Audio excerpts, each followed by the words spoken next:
Fala aí, galera, começando mais um boletim semanal aí para vocês. Eu tenho os meus companheiros de sempre aqui, Bruno Camargo. Fala aí, rapaziada, beleza? Vamos para mais uma. Guilherme Barcelos. Beleza, rapaziada? Vamos para mais um programa sempre empolgante. Caio Torres. Salve, salve, galera ligada no Leitura de Jogo. Seguimos em frente. E Vitor Recla. De novo, novamente, aqui estamos. Saúde, meus companheiros, vamos que vamos.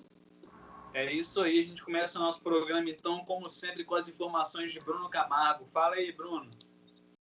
É isso aí, Greg. Então, até quando o Lewis Hamilton não vai participar da corrida, a gente fala dele, né? Impressionante. Hoje a gente sabe que ele está com Covid-19, né? Foi diagnosticado, portanto não vai participar do próximo GP do Bahrein. Então a Mercedes está com essa dúvida cruel aí em quem botar para substituir o cara. E existe uma grande possibilidade de botar em George Russell. O que pode se dizer que é uma promessa da base aí da Mercedes, corredor da Fórmula 2 de apenas 22 anos, e que é um garoto muito promissor, muito talentoso, mas que também tem a concorrência do já conhecido Nico Hülkenberg e do belga Stoffel Van Dorn para disputar por essa vaga. Mas ele segue aí na pole position, digamos assim, da disputa, e tudo indica que a Mercedes vai correr com o garoto para a próxima corrida. Quanto à equipe Haas, que é a equipe do Grosjean, que sofreu um gravíssimo acidente na corrida passada, a gente tem uma grata surpresa aí para nós brasileiros que gostamos de Fórmula 1. O Pietro Fittipaldi vai substituir o Grosjean, ele que já participou aí de Fórmula Indy, Fórmula 3, NASCAR e várias outras categorias. Ele que, como todos nós sabemos, é neto do Emerson Fittipaldi. Outro jovem aí de 24 anos, também muito talentoso. A gente já vê que ele tem um ótimo histórico aí em categoria de automobilismo. Mas eu queria saber de vocês aí o que vocês acham dessa entrada da garotada, o que vocês já sabem sobre eles, algumas outras informações que eu não tenho falado. Vamos lá, galera, fala aí.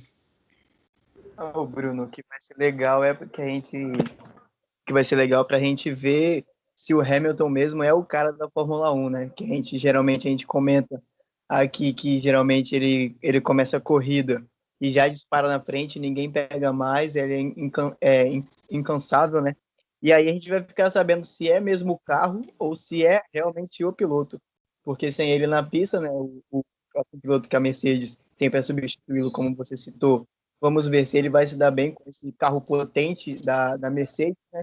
Vamos ver como o Bottas, Verstappen, o próprio Vettel e o Leclerc vão se sair nessa corrida sem ter a presença do Hamilton, né? É uma grande avaliação para a gente que gosta de assistir, para ter a certeza mesmo se o piloto realmente faz a diferença ou se é o carro que é realmente incrível.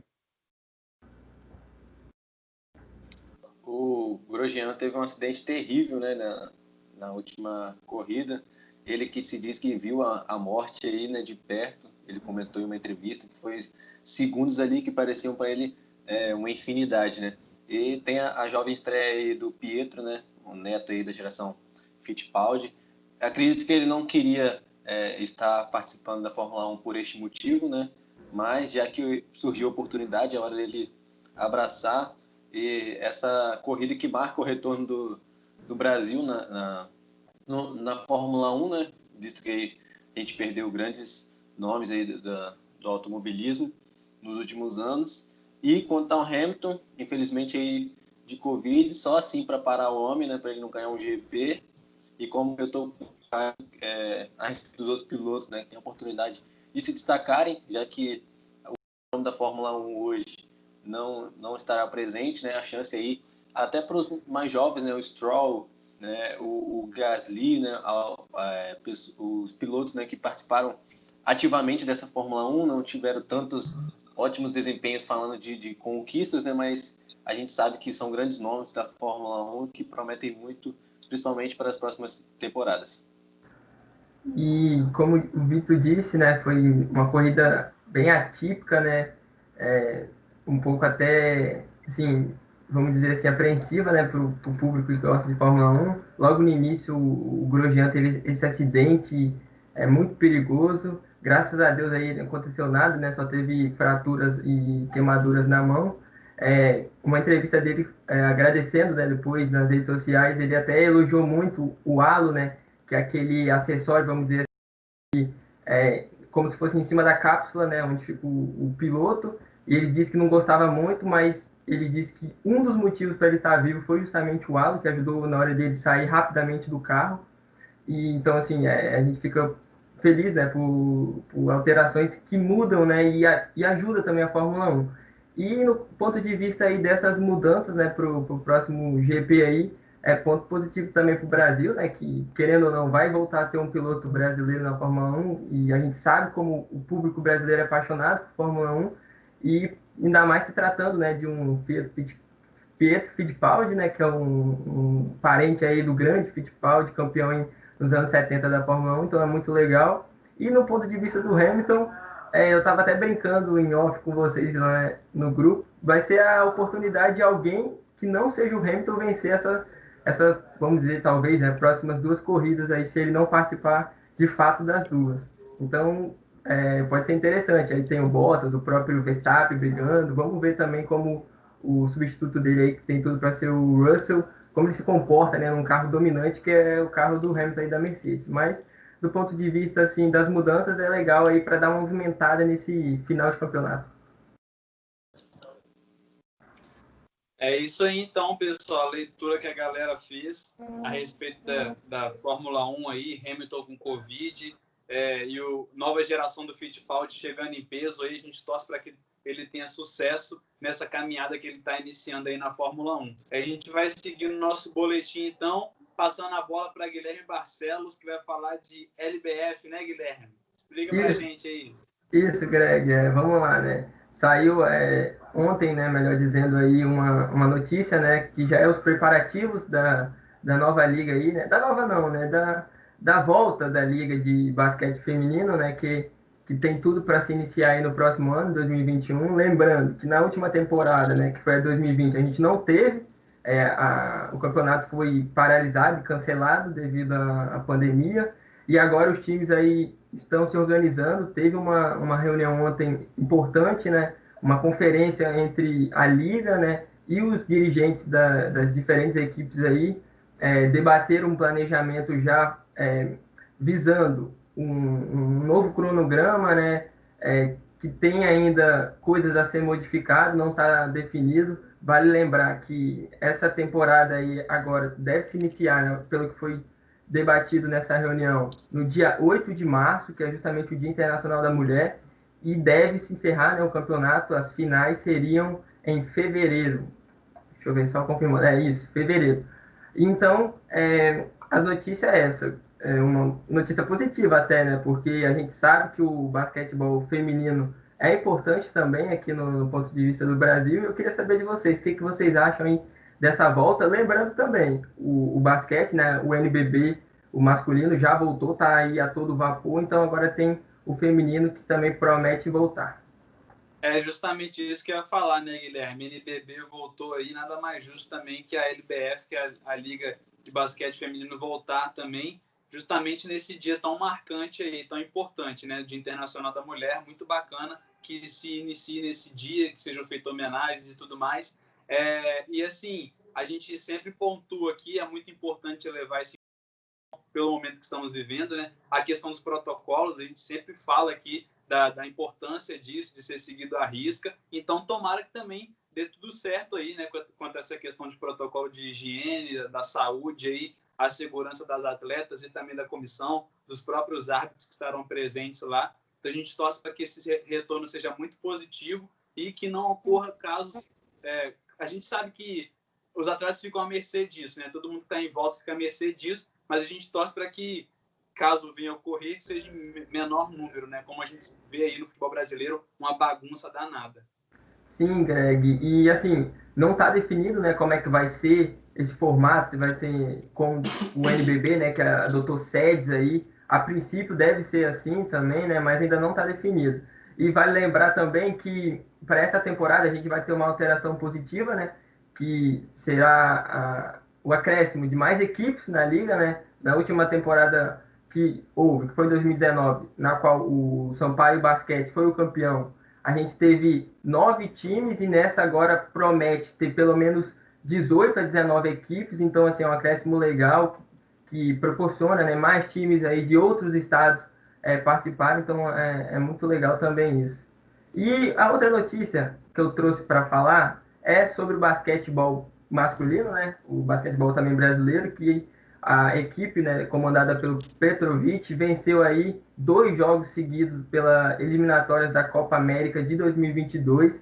A equipe bateu na última sexta e no sábado, né, em 2 dias consecutivos aí, as equipes do Panamá e do Paraguai, né, venceu bem, com destaque aí para os 2 jogos do novato, né, o armador aí tem tudo para ser um futuro do Brasil, né, o Caio Pacheco, jogador jovem, ele teve 17 pontos no primeiro jogo e 18 no segundo, foi cestinha nas 2 partidas. E como destaque, assim, para uma passada geral para a galera, vale destacar que essa equipe é uma equipe bem jovem, né? O Brasil está buscando uma renovação aí, trazendo jogadores mais inexperientes, assim, nesse cenário de competição internacional, mas está dando certo. A gente tem jogadores como Iago, do Flamengo, Lucas Dias, do Franco, Rafael Mineiro também do Flamengo, jogadores jovens, o próprio Caio Pacheco, que é descendente aí, né, tem parentesco aí com argentinos, ele joga lá na Argentina, então assim, é uma mesclagem muito interessante do Petrovic e está dando resultado. O Brasil segue invicto, tinha vencido já os 2 primeiros jogos antes da pandemia, né, que foi em fevereiro, venceu muito bem esses 2 jogos e aí já encaminha essa vaga aí para a disputa da Copa América em 2022, Guilherme. Guilherme, só queria falar ainda do feminino, sobre a expansão dos clubes de futebol para o basquete, né? O Flamengo aí que tem tanta visibilidade e tanto poder financeiro, né, adquirido recentemente aí ao longo dessa gestão, expande agora também seu esporte para o basquete e demonstrou interesse também em participar. Já se encontra no vôlei feminino, né? A gente está cansado de falar aqui sobre o Sesc Flamengo, e agora para o basquete, muito importante, principalmente para poder manifestar interesse de outras equipes, né? A gente sabe que as equipes de futebol têm um poderio financeiro não tão alto, mas que cabe sim recursos a outros esportes, né? E o Flamengo adquirir essa interesse em fazer parte é de muita importância, principalmente para a visibilidade do esporte, né? O esporte feminino que tem apoio da Lei do Incentivo, né? Que é um programa do governo federal que ajuda com recursos, né? Incentivando os atletas e tudo mais, além de patrocinadores que a gente sabe que não são altos, mas que contribuem aí para melhor desempenho, né?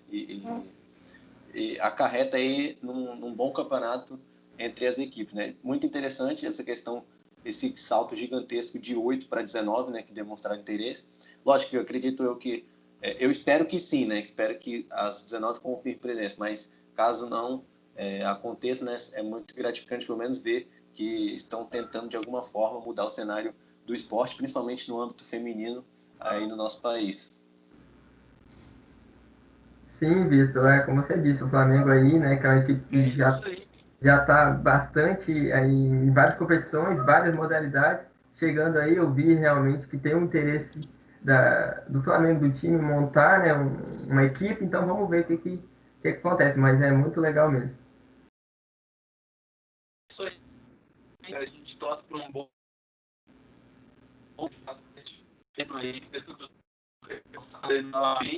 e também, né, importante essas boas atuações das brasileiras sob o comando do Petrovic, a gente torce, né, para que continue dando sequência esse trabalho vitorioso aí. E agora a gente segue o nosso boletim, então, passando a bola para Caio Torres, que vai falar da lenda Maradona, não é isso, Caio?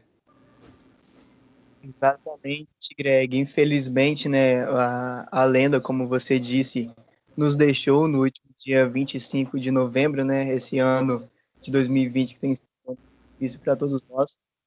O Maradona acabou sofrendo bastante com essa questão de hospitais, né, chegou a ser internado neste ano e, infelizmente, ao voltar para casa, acabou não resistindo e acabou falecendo, que gerou muita comoção no mundo do futebol. E vários clubes, vários jogadores, craques mundiais fizeram homenagens. Os campeonatos de Argentina foram todos paralisados por homenagem, né, ao Maradona, até por respeito ao enterro dele que aconteceu lá na Argentina, onde, diga-se de passagem, foi uma despedida, eu acho que à altura de tudo que ele fez pelo futebol. A gente conseguiu ver torcedores do River e do Boca se abraçando e chorando como se fossem crianças ao ir no velório, né, e ver o enterro do maior ídolo do país. Vários clubes, como o Napoli, o Maradona, né, ele ganhou 2 italianos lá, uma Copa da Itália e uma Supercopa, fazendo 115 gols em 259 jogos. Então, realmente é uma marca extraordinária lá para o Napoli, né, para a equipe italiana, que já informou que vai mudar o nome do seu estádio de São Paulo para Estádio de Fernando Maradona, em homenagem ao craque também. Tivemos várias referências como Cristiano Ronaldo, como Messi, fazendo homenagem aos jogadores. Até a própria Conmebol também adiou alguns jogos, como que foi o caso de Internacional e Boca Juniors. O próprio estádio do Beira-Rio ficou azul em homenagem ao craque, né? A gente sabe dessa rivalidade de Inter e Grêmio. E mesmo assim o Inter deixou o orgulho, entre aspas, de lado para fazer essa homenagem, né? E finalmente pôde devolver a mão que ele tinha pegado emprestado de Deus, né? Sim, Caio, foram muitas homenagens aí importantíssimas. Eu tive um probleminha de conexão aqui, não sei se vai acabar sendo repetido, mas foram muitas homenagens. A gente viu o caso do próprio. Hein, Vitor? A gente não as incríveis.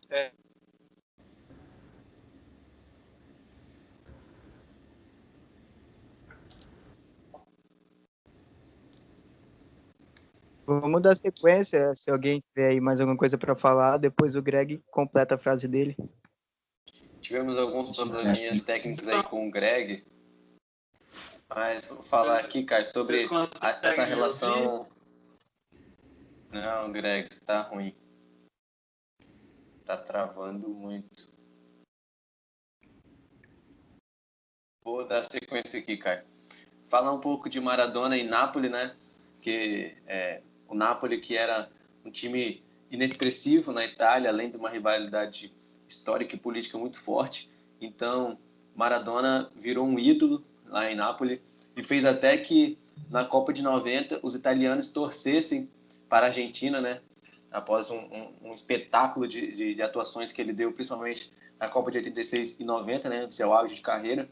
E aumentou ainda mais o conflito, né? Os italianos são muito fanáticos e são, vamos colocar assim, também muito orgulhosos, né, de sua nação, da sua pátria.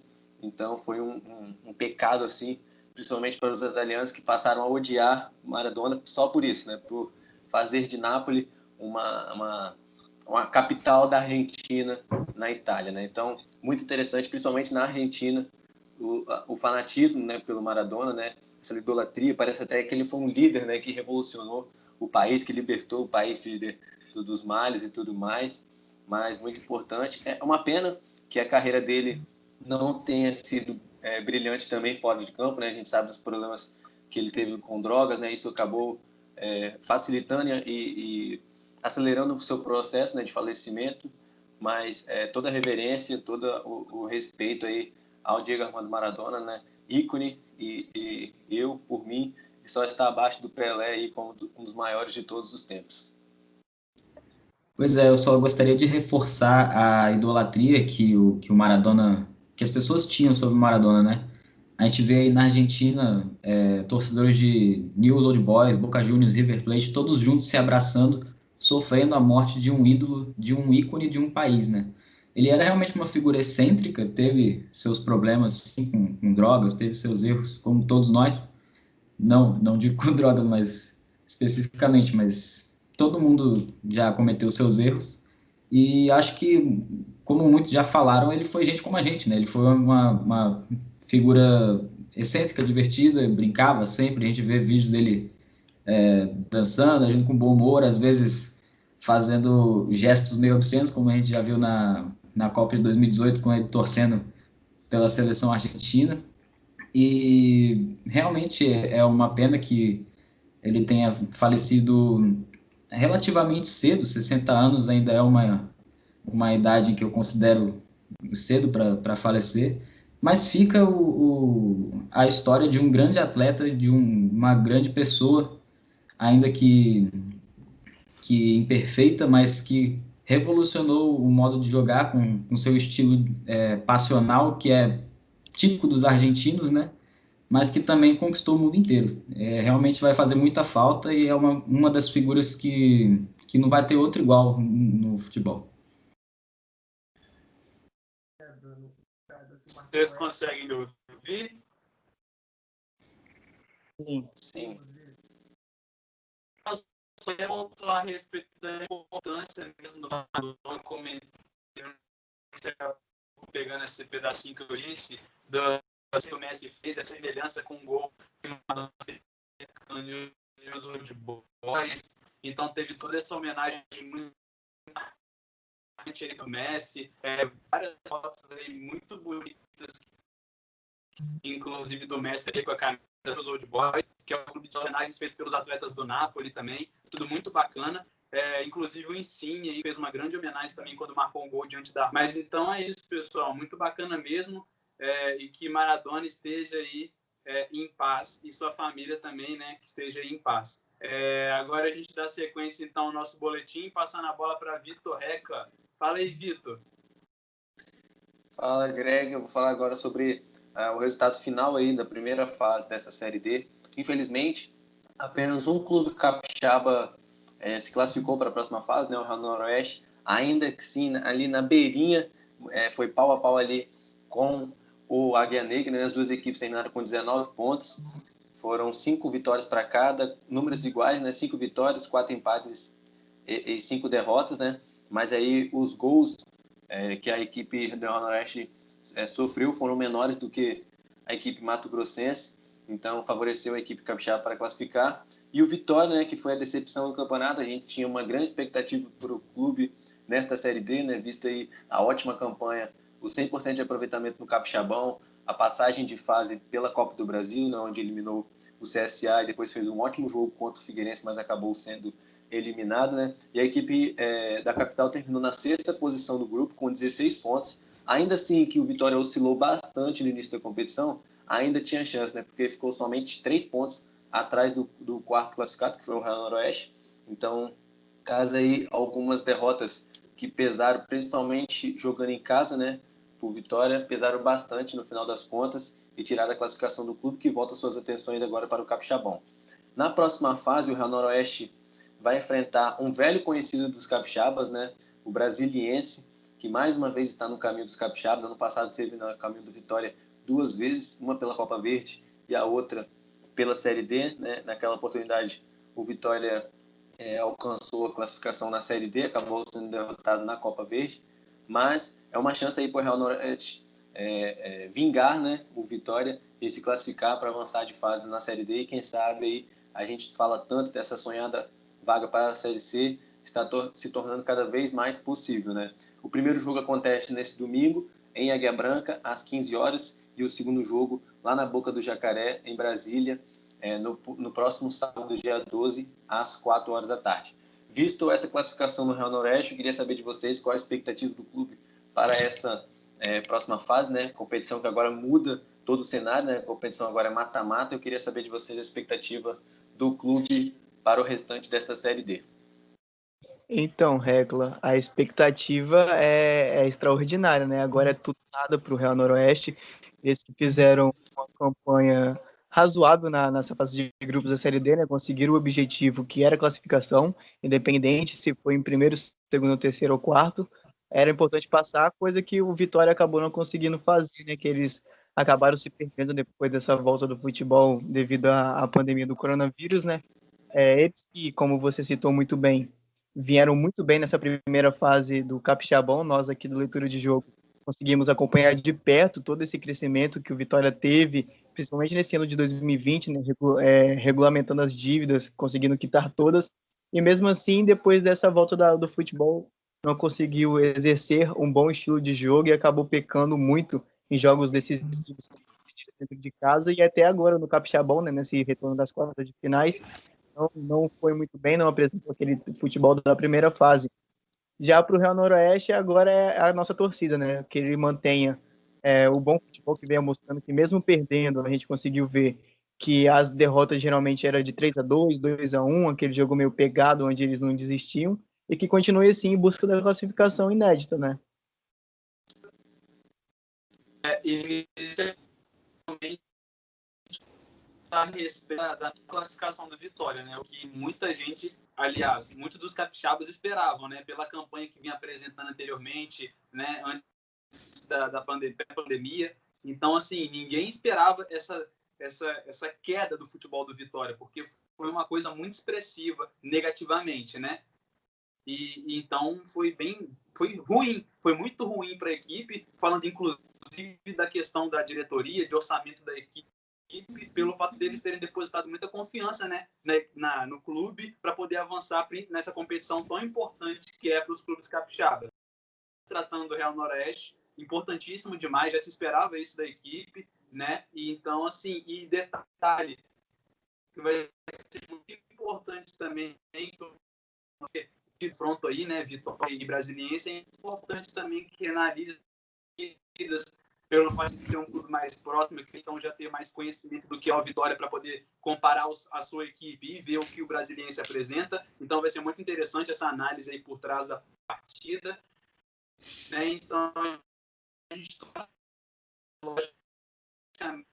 e fazer um bom confronto fora de casa. É isso aí, galera. Guilherme. Então, apanhado. Guilherme. Opa, pode falar, Zé. Não, o microfone do Guilherme tá no mudo. Acho que ele iria falar alguma coisa.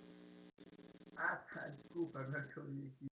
Eu tinha montado, mas eu ia falar assim que, como o Greg disse, né? Do ponto de vista do Real Noroeste, vai ser interessante ver esse confronto mata-mata. O Brasiliense é uma equipe que já jogou, né, primeira divisão, uma equipe que tem também sua história no futebol brasileiro. Então, acho que o Real Noroeste vai ter que suar bastante, né, tentar fazer um jogo bom lá, fora de casa, e aqui vencer, né, para passar de fase. E do ponto de vista do Vitória, fica a tristeza, né? A equipe aí trocou de treinador, oscilou no meio do campeonato, e mesmo assim, como o Vitor disse aí, ficou só apenas 3 pontos aí da classificação. Então, assim, foi por detalhe. Eu acho que o Vitória tem que repensar principalmente essa organização aí. Uma equipe que, no início do ano, como o Caio também disse, né, se reestruturou muito bem, mas acabou decepcionando. Então, fica esse alerta aí para o Vitória. E só para falar um pouco do nível dessa fase final da Série D, eu vou citar alguns clubes aqui que parecem, por parecer Série D, parece que não tem muita expressão assim no futebol. Mas pelo ano de 2020, a gente vê que são clubes que podem dar trabalho, né? Que são o América de Natal, o River do Piauí, que está sempre presente na Copa do Brasil, o Motoclube, né, do Maranhão, que faz frente aí com o Sampaio Corrêa, ABC de Natal, o próprio Aparecidense, né, que esteve na chave dos capixabas, o Cabo Friense do Rio de Janeiro, que sempre faz campanhas medianas, né, no Campeonato Carioca, o Gama, né, que era um clube que seria o adversário do Real Noroeste, caso classificasse em terceiro, né, mas ficou em quarto e enfrentará o Brasiliense, Ferroviário de São Paulo, Caxias do Rio Grande do Sul, que foi finalista gaúcho, né, então é um clube aí com muita força, principalmente para as competições nacionais, o Mirassol também, que eliminou o São Paulo no Morumbi, o Novo Horizontino, entre outros tantos aí, que agora afunila, né, de vez a competição, e é aquela história, né, aquele ditado que vence o melhor, não tem jeito. O Real Noroeste tem que se preparar, fazer um bom resultado em casa para conseguir a sonhada classificação. É isso aí, a gente torce então para boas atuações da equipe do Real Noroeste que possa avançar cada vez mais nessa Série D. Eu estou com alguns problemas de conexão, pessoal, mas aí só para que vocês, caso algum trave aí, só para que vocês fiquem cientes. Mas eu vou passar agora a informação então, como sempre, finalizando com o voleibol, vôlei de praia mais uma vez. Tivemos aí capixabas no pódio, né? A quarta etapa do Circuito Brasileiro Open de vôlei de praia foi finalizada e já caminhamos aí para a quinta etapa, né? E tivemos aí então a vitória do capixaba André e do paraibano George em um grande confronto aí com outra dupla muito forte, dupla que vai representar o Brasil nas Olimpíadas aí. Bruno Schmidt e Evandro, eles foram derrotados por 2-0, um duelo muito bom lá na Arena CDV, mais uma vez em Saquarema, no Rio de Janeiro, né? E a medalha de ouro fez com que André e George, então, tomassem a posição de primeiro lugar, né? Acabaram pegando a liderança aí, agora eles ganham 400 pontos com essa medalha de ouro e somam aí 1.400.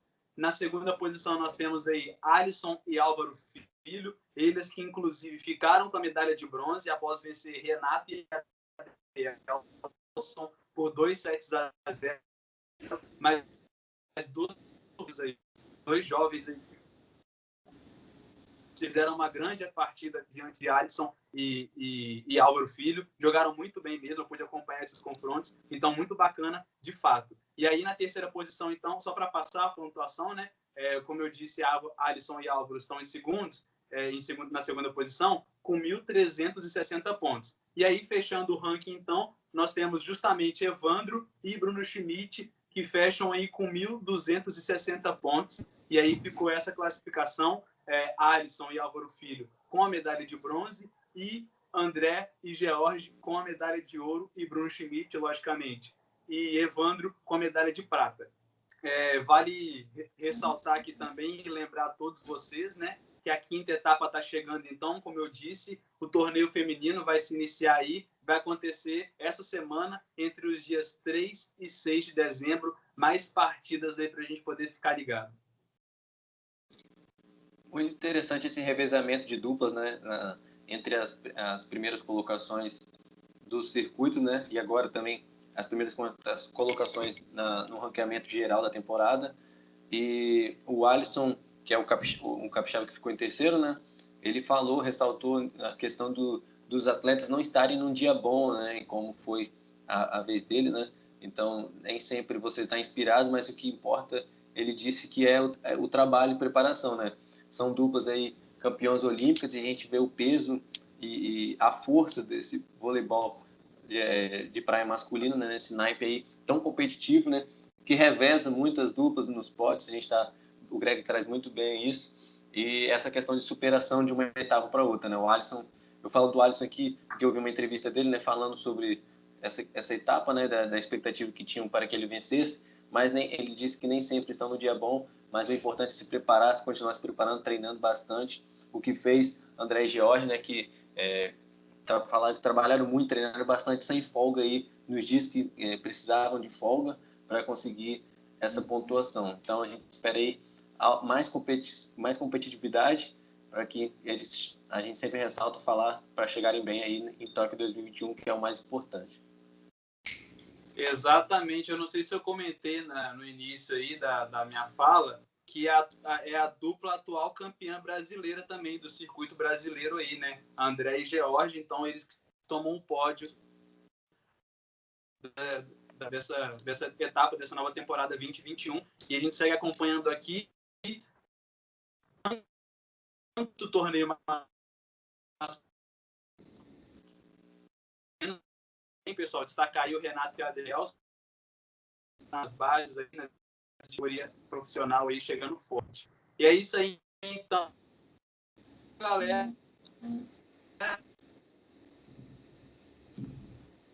Mais um também. Valeu, Bruno Camargo. Valeu, Greg. Valeu, meus companheiros e galera que está assistindo. Não deixe de acompanhar os próximos boletins e também as próximas atrações do Leitura de Jogo. É isso aí. Valeu, Guilherme Barcelos. Está com o microfone mutado aí, Guilherme, só para te lembrar. De novo, bicho. Agradecer aí, companheiro. Sempre um prazer estar aqui comentando sobre futebol, que é o que a gente gosta, né? É isso aí. Valeu, Caio Torres. Um abraço, galera. Ficamos por aqui. Não deixe de seguir e curtir todas as nossas páginas nas mídias sociais. Até a próxima. É isso aí. E valeu, Vitor Recla. Um grande abraço, sempre prazer estar aqui com vocês. Continuem nos acompanhando e fiquem ligados aí em cada boletim. Até a próxima. Valeu, galera. Tchau, tchau.